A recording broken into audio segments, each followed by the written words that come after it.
Yes, people, welcome back to Arsenal with Ash, here to preview our next Premier League game at home to Sunderland, Saturday 3 p.m. kickoff. And people, this is a big weekend in the Premier League. I truly believe, and I believe others share the same thoughts, that this is the weekend we take a big step towards becoming Premier League champions. I truly believe by Sunday night, we will be 9 points clear at the top of the Premier League. City obviously go away to Liverpool. Big game Sunday afternoon. A Liverpool that are chasing top four football. A Liverpool that have had seen themselves have a little bit of a resurgence. Free flowing, scoring quite a few goals in their last couple of games. And City, although they've got so many attacking weapons, defensively they just look vulnerable. Even in that Newcastle game in the League Cup, Newcastle had so many opportunities to make a tie of that. Um, and yeah, I genuinely think City are so vulnerable. We saw it at Spurs last week when they were 2-0 up, cruising. They let Spurs come back in the game and get a point. And I just think Liverpool will have too much for them, especially the motivation, like I said, of top four football is what Liverpool need. And also they've had a free week. Liverpool have had a whole week to prepare for this game. City have obviously had the midweek game. Um, and for City don't do well at Anfield anyway. So yeah, I just can't see anything other than a Liverpool win, if I'm honest with you.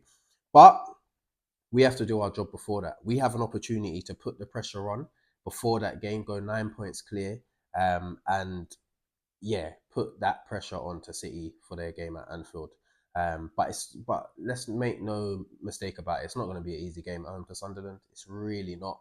This ain't your average promoted club coming to the Emirates. This is a strong side. This is a really good side that have performed so well in the Premier League so far. They obviously got Granit Xhaka, our old player, absolutely leading them. Obviously, I think he's going to be out injured for this one, which is a shame for him, but it's great for us. But yeah, Sunderland are a very good side. We saw that when we went to their place. They are still the only unbeaten team at home in the Premier League, which is massive. It says a lot about how strong they are.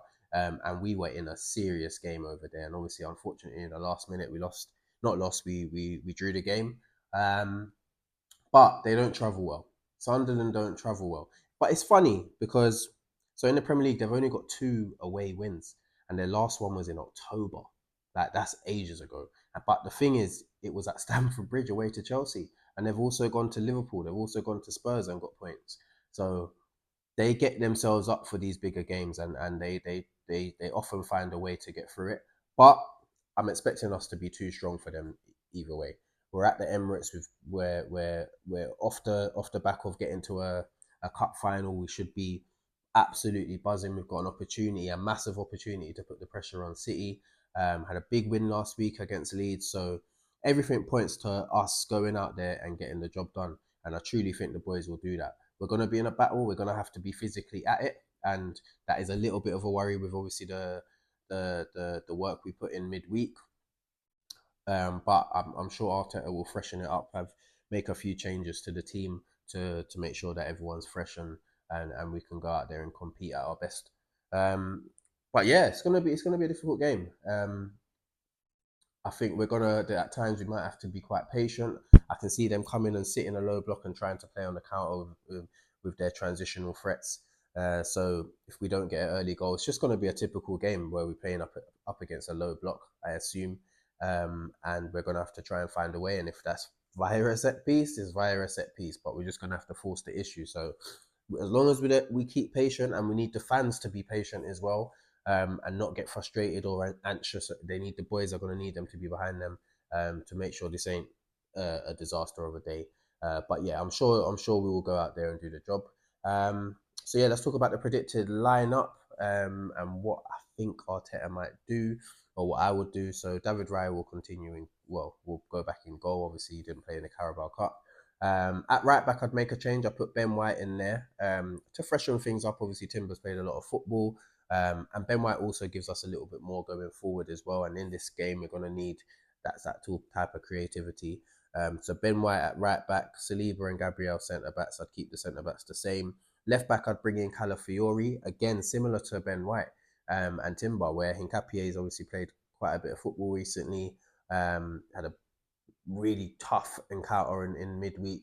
Calafiori will be fresh, ready to come in, and he gives us a lot more going forward as well. So having him there, especially against a low block, the way he pops up in areas you don't expect a left back to pop up in, that could cause them a lot of problems. So yeah, I'd put Calafiori in there.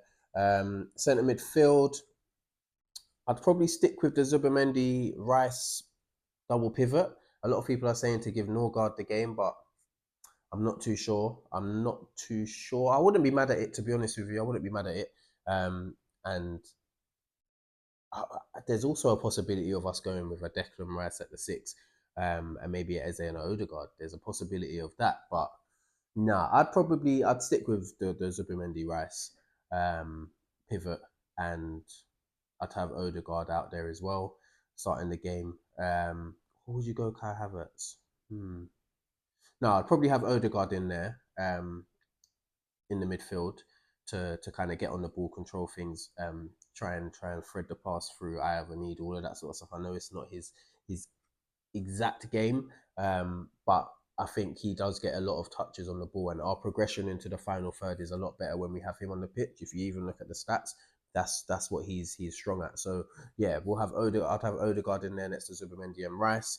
And in the front three, I'd make a couple of changes. I'd probably bring Trossard back in on the left. I'd have Noni. Obviously, I don't think Saka's going to be fit for this game. Not sure yet, but it would have to be Noni on the right. And then in the nine, I'd probably go with Kai Havertz. I'd go with Kai Havertz because I think in this game, there's not going to be much space for Gyökeres to run beyond. And I think Kai's intelligence of movement and being able to drop in and link the play will help us to find some holes in their defence. And obviously he'll be off the back of that winner he scored against Chelsea. He'll be buzzing.